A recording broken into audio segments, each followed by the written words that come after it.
It is one of Vancouver's biggest tourist hotspots, but some say people who visit Granville Island could be at risk from debris falling from the Granville Street Bridge.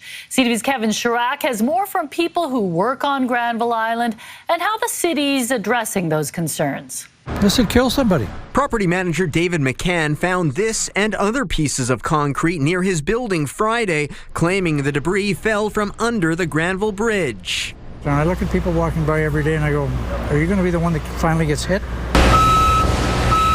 The city says crews were on scene today for general maintenance, unrelated to reports of fallen concrete. This is what we're talking about. Back in 2019, McCann spoke to media about rusty metal crashing down on one of his properties. In 2020, the city installed safety netting in the area and says it doesn't recall any debris falling since then, including this piece of concrete. We rely on the expertise of our structural consultants. They tell us that the material did not originate from the bridge.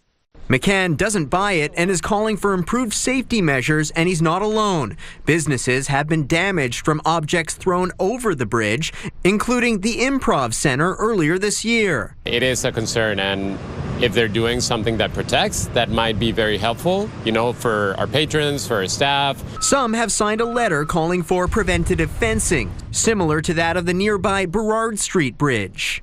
One of the advantages of the suicide prevention fencing that we are hoping the city will approve will also help mitigate that risk to our visitors and our public. The city says its capital plan allows for $45 million in structural renewal for the 70-year-old bridge, and fencing is an option.